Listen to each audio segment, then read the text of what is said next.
Hello, hello. Welcome to another episode of Off the Mark. I am your host, Miss Tootie O, and with me is Miss Meeks Kali. As always, my beautiful co-host. You look amazing. How are you, my dear? You look amazing, Maria.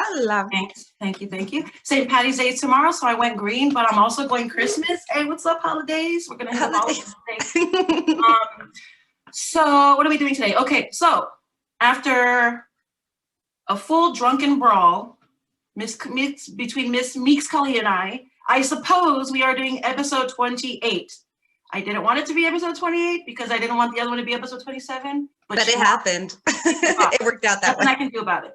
So here we are, episode 28, which we are going to be talking about discussing the California connections between four very prominent families that have been in California since the early 1900s. Those families being Newsom, Pelosi, Getty, and Brown. And if you're a California resident, you know every single one of those last names, and you've probably known them for quite some time. We're going to break down how they're all connected. But before we do that, speaking of Gavin Newsom, we are going to do a recall update. So as of right now, we are at 2 million signatures, and the deadline is tomorrow. So if you haven't signed the petition yet, and you're absolutely willing to sign the petition, do so. If you need more information on that, Off the Mark has an episode 17 actually, and it's so funny that March 17th is the deadline, but episode 17 called Need to Know Newsom is where we give you every single bit of information you need to sign that recall. So if you're desperate for information, get it in, get it going. And again, you can share that petition and it's carte blanche. Do what you want with it, share it with friends, have them share it with their friends. So long as they're legal California residents, you're good to go. So that being said, and it just has to be postmarked by tomorrow, right? Oh, that's right. Yes. Oh, yeah. Yeah. Oh, wait. I don't know actually, because it wasn't like that for the election. Right. We're still getting them in. We'll still count it. Do it anyway, just in case. Right. Catch it. Yeah. Anyway. Yeah. Don't cheat. For the message to be heard, even after the fact. That's another thing. That being said, they're calling this now as of 24 hours ago. They're throwing a campaign at us called "Stop the Republican Recall Against Gavin Newsom." So again, they're making this a bipartisan issue as opposed to an entire state issue. So the ball's on the guy, right? I mean, Jesus Christ. Can you believe those guys? Right, exactly. 2 million people. What's the California population? 7 million? Am I wrong? 14 million? I could be way off. I don't know. It wouldn't matter. It wouldn't matter. We've got 2 million people who don't like the guy. You know what I mean? That's enough voices if you ask me. Right.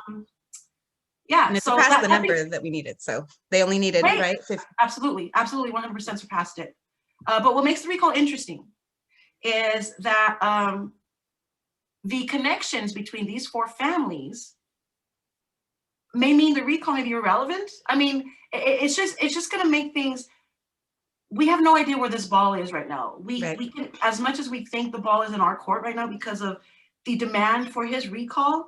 Again, there's still protests happening to this day for it to happen. Right. You know, people are going hard for this guy. But we have four families that are still very prominent in the California judicial system that might even just wash it away and just, be the Pontius Pilate of the entire thing and just wash it and just forget the whole thing even happened. We done that in the past with several other election type fraud things, and by the past, I mean like a couple of months ago. So I suppose in order to understand what we're talking about, where we're coming from, we do have a few things that we can introduce to you guys to break it down for you guys easier. I wrote it down myself, but I went nuts doing it. There goes my mouse. I went nuts doing it, and I can't even read my own notes. So I think Miss Kali is probably gonna do a little bit better job than I will. So, my lady, do your thing, dear. Okay. So even though we reached the number of signatures required and surpassed it, and there's all this demand and criticism of Newsom, and he's having similar scandals to Cuomo now with the nursing homes. So even with all the justifications of it, there's no guarantee, right? So just to remind us not to let up on that pushback, not to put our feet up and kick back just because we have the needed number of signatures, because there are some connections there and inner workings with the way that California is run. And we want to just call attention to a few of those things. So you may have heard are Gavin Newsom and Nancy Pelosi related. So yes, Nancy Pelosi, Miss Speaker of the House, and Gavin Newsom aren't related by blood, but Nancy Pelosi married the brother of Ron Pelosi, who was once married to Gavin Newsom's aunt, Belinda Barbara Newsom. And Nancy and Paul got married in 1963. So for a period of 15 years, Nancy was something like an aunt by marriage to Gavin. Nevertheless, still family. Okay. And that brings us to the four families of California. Alessandro, daughter of Thomas D. Alessandro Jr., who was known for smuggling heroin into the U.S. with Lucky Luciano and the Baltimore Mafia. John Pelosi's son Ron married William Newsom's daughter Barbara. Over ongoing disputes about the Squaw Valley concession, William Newsom Sr. threatened to hurt the governor politically, just as Governor Brown was running for a third term against Ronald Reagan. He lost. But 8 years later, the former governor's Jesuit son, Jerry, reclaimed the governorship in 1974. He appointed William Newsom III to a Placer County judgeship in 1975, and 3 years later to the State Court of Appeal. William Newsom was an attorney for oil magnate J. Paul Getty, named in the 1966 Guinness Book of World Records as the world's richest private citizen. And while serving on the appellate bench in the 1980s, he helped Getty's son, Gordon, secure a change in state trust law that allowed him to claim his share of a multi-heir trust. After Newsom retired from the bench, he became administrator of the Getty Trust and provided seed money for his son Gavin Newsom, Nancy Pelosi's nephew, to start the plump jack business that led to a career in San Francisco politics as mayor of San Francisco and lieutenant governor of the state of California. Gavin Newsom was informally adopted by the Gettys after his parents divorced, and recently succeeded family friend Jerry Brown to be the current governor of California. For 80 years, these four families have ruled over the state of California politically. And with the help of Kamala Harris, Maxine Waters, Adam Schiff, and Dianne Feinstein, California's uncontrollable state government spending has amounted to over $2 trillion in debt. $2 trillion, Jesus. Wow. So in California, as all of our businesses have been being closed down, it's been, state by state, it's been a little bit different when we've had all the shutdowns and lockdowns and all the different waves of it. But here in California, we've had quite a few, and where we re-allowed outdoor dining, but then we couldn't, but then we could, and all those kinds of things. And it's applied to, gyms and basically everything in that middle margin of a truly like independently American family-owned business. That, all these other government officials and stuff, meanwhile, haven't missed a paycheck throughout all this time, while they've been insisting and demanding that all these other businesses close down. And, we got gyms and health centers closed down while everybody can still eat at McDonald's and funnel into Costco. So there's a very apparent hypocrisy that's been happening here. It's been hurting certain groups and sectors of people and, uplifting others, especially in all these very corporate chains. So we wanted to draw attention to how there is a stronghold on California and our fight for our independence and freedom in this, I don't know how to say it, in our relationship to the state as sovereigns, but that there's a lot of key players and names that we'll recognize, and that even as, they're accustomed to doing, if people do catch on to a certain player in their narrative and agenda, then it's like a balloon where you can cut the string, you let that fall off, like take the fall, and then, you know, you just keep working with the institution and the system that you have to work with. So we want to be mindful of these 4 families, even as whoever their solution to Newsom, like either he's going to get a slap on the hand and get pardoned in whatever way that still works out, or who knows if there's going to be a national or at least a state emergency that might derail or delay those court proceedings. If there's, you know, they've predictive programmed a lot about the Golden State Bridge and tsunamis and things like that, of it being demolished, or potential big earthquakes. So there's a lot of things that could potentially go wrong. And even with what we've witnessed with Texas, you know, they're much more prepared in Texas than the average citizen of California is, especially just with the way that our cities are planned and the way our water, like LA's water system is has had its issues.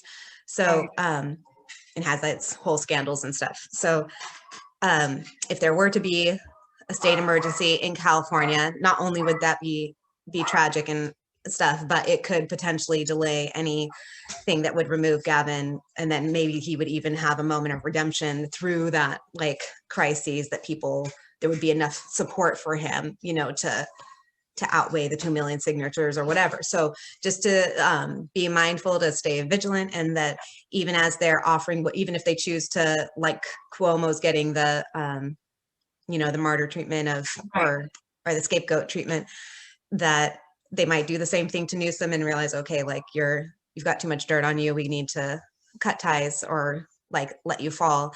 Whoever they present, we need to look into their families and their connections and all of that. Another thing to mention is so I think today marks the end of the 2 weeks to stop the spread. I think at the beginning of it, I don't remember which one, but today's some sort of official anniversary of the COVID thing. But I mention it because to still sit there and believe these people word for word at this point, I can't imagine anybody's on that page right now, given that it has been a year and nothing has changed, especially in California. But I mention it because there should be enough evidence at this point to suggest that this is an entirely politically agenda pushed lockdown. There was nothing nothing emergency about it. It should be evident now, because all of a sudden, this guy's about to get the boot, and all of a sudden, miraculously, COVID's on the mend. We're going to open up restaurants. You can eat indoors now. You can go to the gym. You can do this. You can do that. And you can do the other. And this isn't just because everybody suddenly decided they're going to wear their mask after a fucking year.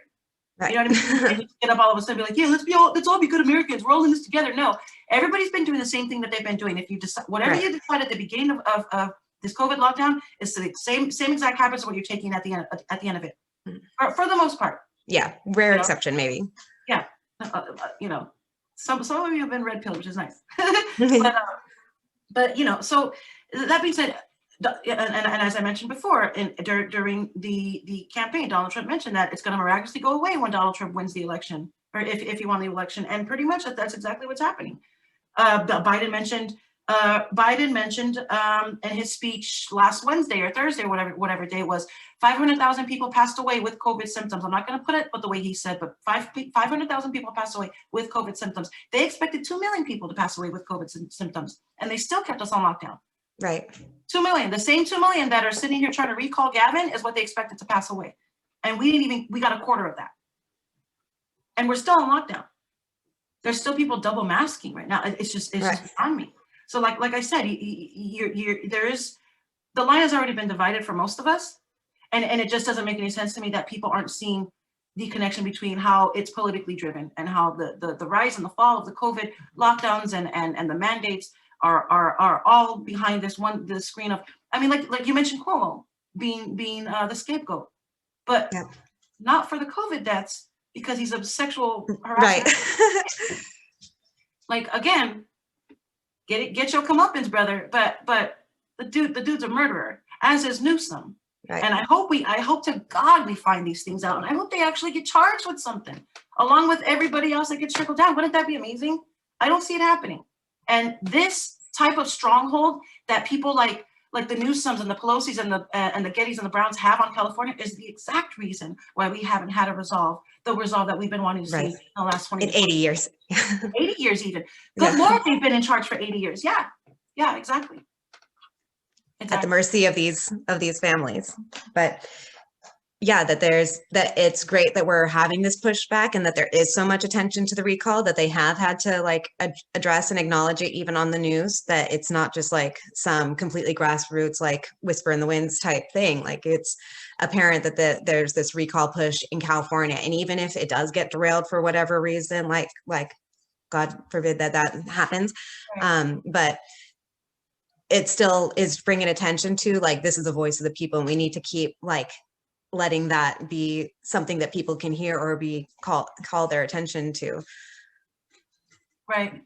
That there is corruption, that, you know, because sometimes it's kind of like being in an abusive relationship where you don't always like piece together like incident by incident, like you're just trying to survive the next incident and then appreciating when it's okay and you can just be at peace and like start to gather yourself again, and then the next like traumatic incident happens or whatever, and you just kind of like crawl or cycle through it.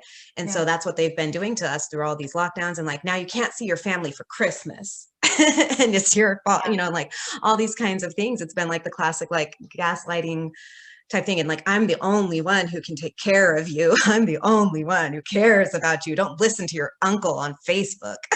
You know, like it's all these tactics, and people are just like in such a survival mode of, oh, my next stimulus, of like, oh wait, my business can open up, oh, but I got to put like up all these tarps and I got to have these partitions and like all these kinds of things, but thank God I'll be able to open, like I'm going to make a huge cut, but like in the long run I'm going to make it up. And people have just been, or that horrible video of that woman who had to like close down her outdoor patio dining area after completely redoing it and investing all this money, and then right across the parking lot was Newsom approved to set up for a Hollywood shoot, for like a movie shoot or something, and they had all these long tables for the crew to eat, you know, on their breaks. Literally, and stuff like that. Same exact setup that she like had. The camera panned from her like outdoor dining to that was ridiculous.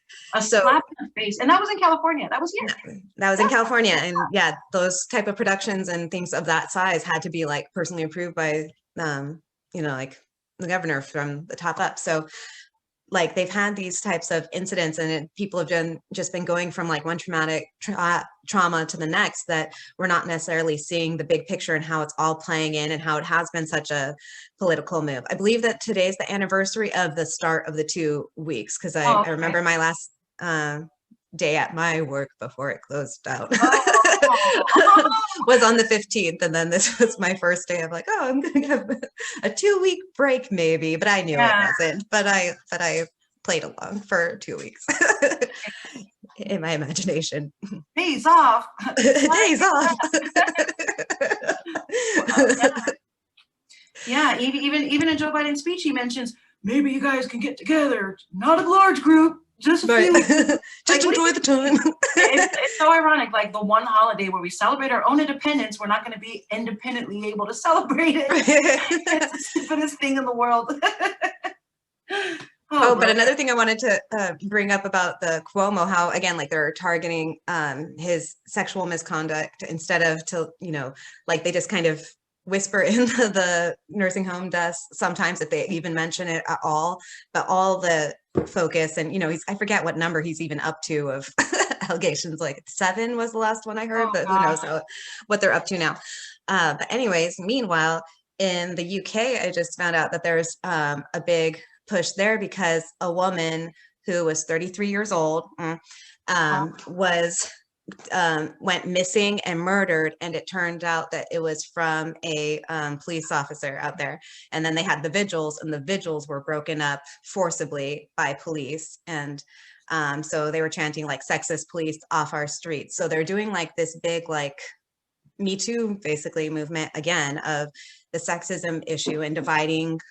It's kind of like they did after World War II with the whole women's liberation or the women's movement and stuff, and women not wanting to be stuck at home and fighting with their husbands and all those kinds of things. That I saw some video of that, and I saw a few women getting arrested during it. It seemed unnecessarily violent. It seemed like there was no reason for any of that force to be taken on. And that's what's going on is that we're just mirroring each other, and we're so self-involved with our own news and the Grammys and this and that's another thing that's just. Oh yeah. Anyway, we could do. I didn't even get into all that, but yeah, I saw that happened. Vomit. You know, we have no. I bet you none of us know what's going on in the UK and how it's directly connected to the stupid Me Too movement that's going on now. Right. You know? And like, not to Just say that's mirror- unjustified, that it could fully like who knows what women are, you know, enduring there. And that's a horrific thought, to not be able to trust your police force to protect you, because, and there's already incidents of that where women are, you know, like abused or like patted down inappropriately or something like that by male officers. So though that's already like, you know, present, but it's just interesting how as we're they've also been doing a lot about the anniversary of Breonna Taylor's death and George Floyd, and how there was like a vigil for George Floyd that also ended up in a riot or whatever. So they've been like pushing this whole defund the police narrative again, and then also merging it with the Me Too aspect from Cuomo and these different areas. So like they have their like three main agendas is like get rid of the police, like break up the family, and the race riots, and the bipartisanship of the parties. So they're all this like divide and conquer aspects that they keep tugging on all those strings to unravel the blanket and interwovenness that we have in all those areas. And it can all be justified, like then protecting the environment is a justified thing. But when sustainability comes in the form of Bill Gates owning 25% of farmland in America, we have to think long term of the implications of that, and these four families ruling over California for 80 years and what that means. Like at the same time as we're talking about Meghan Markle and the monarchy, and what that even a lot of people are reassessing in the UK even. So that could be part of what this, you know, police thing and this vigil could be for them, to distract from the criticism of why do we need a royal family in this way? Why are they so elevated in our culture in this way? Like, is this outdated? To avoid and disperse having those kind of conversations, they're trying to gear it towards poor Meghan Markle. She's experienced racism, just like they're playing the same thing from when George Floyd happened. They had repeated incidences in Madrid and France, and I forget if they had one in England too, of a cop kneeling on a Black or African American or African, you know, melanated person in each of those countries, and had the same like protests and stir up that we had over George Floyd at the same time. It was like 3 days or a week apart for each of them. But like we're all kind of following the same like lockstep narrative to get us to, when you see like the socialism as the communism as the end goal, then you can see how all these parts are kind of playing into it. And we're not, you know, it's easy for them to come up with the solution when they're creating the problem. So even like you're saying with the, you know, they quoted us at 2 million deaths and we've had 500,000, but they can just justify that as, well, that's because we did all the things. You're welcome that it wasn't 2 million. It's not because we lied or overprojected or like have miscalculated deaths or all those kinds of things, or like even encourage them from like the ventilators and things like that, and the mishandling of medical, like we've, you know, both talked about medical mishandlings that have occurred where people didn't get the right treatment because of all the COVID like red tape that they have to go through, that and preventative care not happening. And we're not going to see the effects of that necessarily in 2020, in 2021, but who knows how many more people are, and the suicide rates, they're not including that. So who knows what number we're actually up to as far as death from this tragedy. I honestly, I'm over the numbers. I don't give a shit about the COVID number death. It doesn't, it's irrelevant at this, it really is. But as you were saying, they can take that number of 500,000 plus and say, oh, it's because we did what we had to do and we saved you guys and this and that. Right. They can also turn around and say, oh, 500,000 people died because you didn't wear your mask. You know, they can take that stupid number and just take and run it wherever they want. Mm-hmm, right. And it's basically what they've done. You know, let's be honest, it's what they've done. Everybody looks at that number and unfortunately there are people who have lost people with COVID, not to COVID, but with COVID. And they think that's enough justification for them to sit there and video you and ridicule you and yell at you and be violent against you and whatever the case may be. And even in that case, I don't think it's those people who are actually making those reactions towards other people. I think it's people who just are just completely ill-informed and or terrified and don't know what the hell they're terrified about. But just want to remind you, it's been a year. There's reasons why 2 million people are ready to get rid of this guy. And there's also reasons why it might be a little bit more of a challenge than we're expecting it to. These people have like mafia connections even. Was it through the Gettys? Was it through the Gettys that they have they mentioned Alessandro, and I think in the very beginning of the video that you showed. Right, let me see, sharing, okay. Oop. Can you see the picture? Yes, ma'am. Okay. So this is their history of how they're connected, and let's see.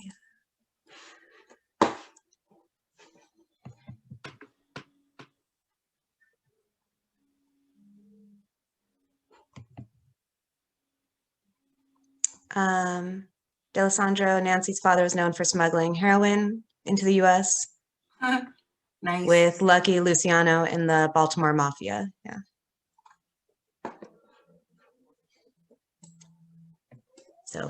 So basically, and no shocker here, if you're in politics, you're probably involved in drugs. What? And all manner of trafficking.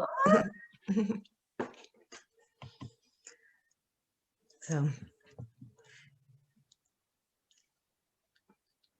yes, hello, network, right here. Sorry, my mom was texting me right now.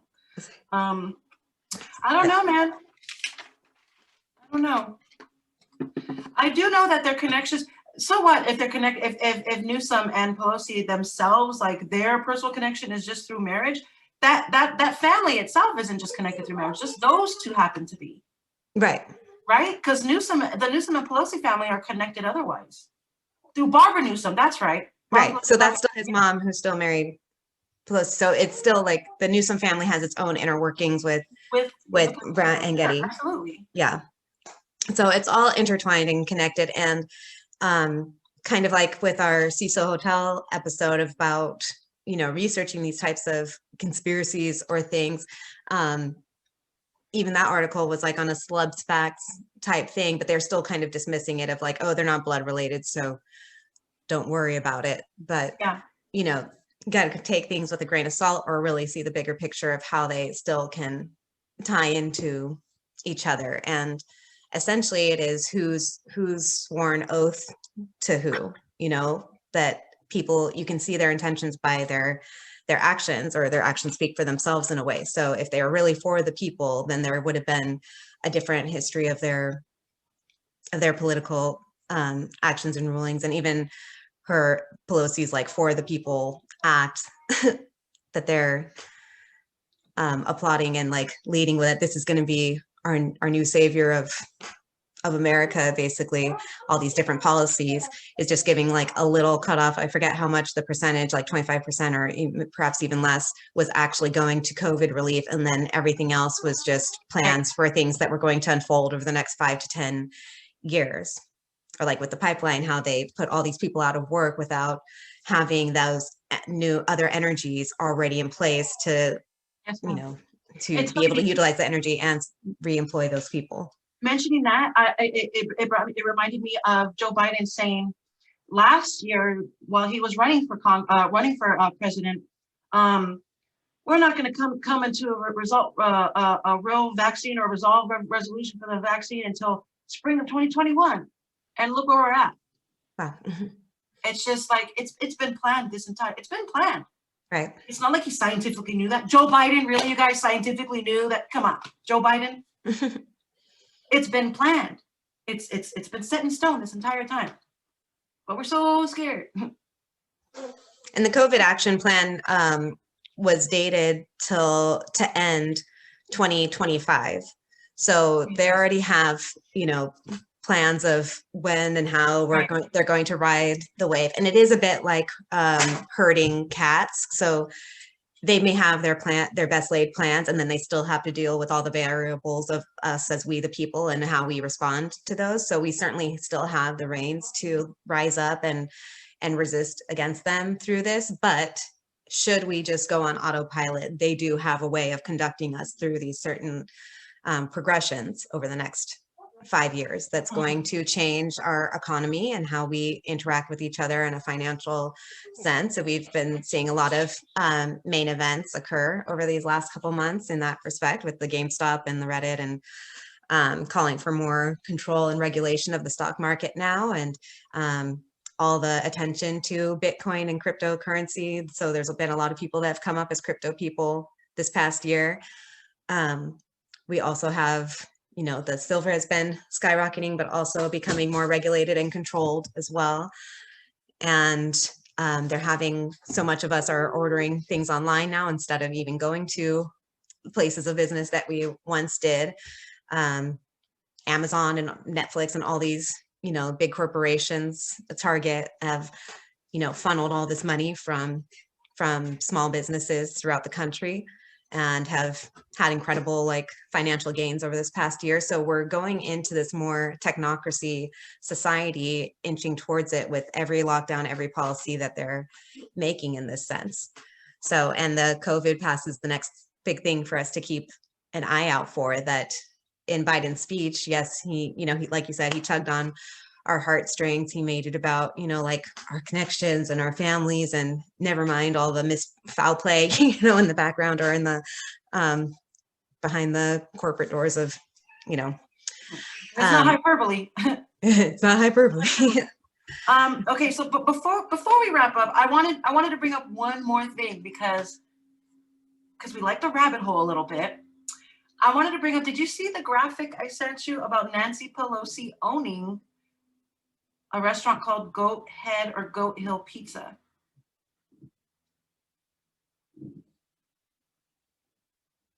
Oh, I can't hear you.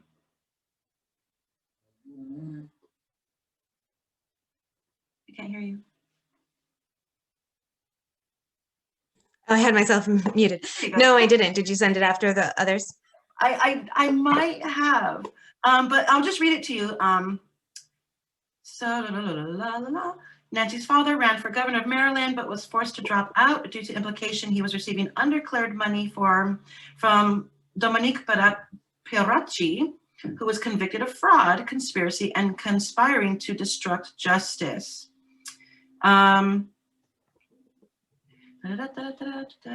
Anyway, that's pretty interesting. But it says here, Pelosi owned Goat Hill Pizza and was suspected of child trafficking. Nancy held a secret fundraiser for Islamists and Hamas linked to groups. So, wow. I want to show you the picture of the goat in the goat. Oh yeah, I just saw the image. Wow. Yeah, so it has all the things in there. It has the goat, it has the hill, which is the rising sun, and the Ra and Apollo and all that kind of stuff. And pizza, their favorite. Pizza, no shit. I mean, come on. Clinton. Oh, by the way, I wanted to tell you, I saw a billboard that, how they have those Postmates commercials where it's like, when all you can burgers is think about, and that kind of stuff. Oh, but yes. It was a billboard that said, when all you can pizza is think about. But it had somebody reaching through their phone to grab the slice of pizza, but their hand was in a bed. Oh, that's gross. Yeah, so they're going to eat pizza in bed, and we're ordering it through their phone to grab the cheesy pizza. All I can pizza is think about. All I can pizza is think about. Yikes! It's. Hey man, I just thought it was interesting. And Hillary Clinton and her connection with Comic Pizza. What was it called? Ping Planet? Pong or Oh Pong. my God, Pizza Planet. Pizza Planet. Oh my Exactly. God. Oh, yep. shit. And Guys, it's throughout all the videos, throughout all the timelines, that's the, secret society of sorts that persists through the ages. mafia ties, child trafficking. I'm telling you guys, if they're in politics, hands down, they're probably hands in. And Joe Biden, coincidentally, there's these children in these migrant facilities is what they want to call them now. There's over 5,400 now, I believe. So they're just coming in. They're just coming in by hand over fist. And where they're going, nobody knows. But they're not safe. These kids are not safe. They don't belong here. They belong where they belong at home with their families. And there's nothing more we can say about that. America. Yeah, they said that until America saves themselves. Right. And so we have to put that into perspective and wonder why what the motive is behind these children coming into this country. So look into it if you haven't yet. You have anything to add, my love? That was fun. That's fun. Yeah. Just on that they had FEMA getting involved at the border, even though like they're officially denying it as a crisis, but FEMA was going to be getting involved and potentially setting up relocation camps and things of the sort. And they said that they were organizing caravans or like for a lot of the children to be moved to other children friendly facilities. So it's like, what's that mean? And now they're even going farther away from being like reconnected with their families or whoever. They're gonna like ship them out all throughout the the country to where and why and who's taking care of these children in what way. So it's like trafficking in plain sight, and we're having that introduction of FEMA as a necessary like cornerstone in our culture. Because of the immigration, that we have to have these camps potentially. So it's just we don't want to like throw the baby out with the bathwater, and we don't want to make a mountain out of a molehill either. So when you're trying to be vigilant in these ways, it's obviously you have to be careful not to spiral off into your imagination of what everything means and connecting it all, but also things can grow and build on the foundation that's set. So, and history and nature repeats itself. So certain systems and cycles have their certain habits of how they play out. And right. That was a great note to end on. That's fine. No, I'm with you on that one. But again, that being said, that doesn't change the fact that we still have a fight. Right. Don't stop. Just because we point out that there's a reason why we point this out, because this isn't the only 4 families in this country that right. There's other states that have simple connections just like this. Washington D.C. huge. It's ridiculous. So it's again, these are just to point things out, not to say it's hopeless, utterly hopeless, because it's not. I signed that petition because I look forward to things moving forward. You know what I mean? And I'm ready. I'm ready. I know most of California is ready. I know you're ready. So again, just to remind you guys, if you have not signed the petition yet, please, if you need information on it, episode 17 of our cast. At the end of the cast, we walk through going through the Recall Gavin 2020 website and how to print out and send in the. Right. Yeah. We go step by step with it. So yeah, looking forward to it. So thank you so much, my dear. That was a lot of fun. Thank you. That's fantastic. Thank you for your research. That was good stuff. Patreon.com/offthemarkcast. At Off the Mark Cast on Instagram, at Off the Mark Cast on Twitter as well. See, I'm getting better at doing our plugs, bro. Yeah. I've been practicing. We in places. Thank you. All places, baby. Again, I've been your host, Miss Studio, Miss Nix Khalid. Love you so much. Ladies and gentlemen, stay focused, stay vigilant, and we love you. Peace.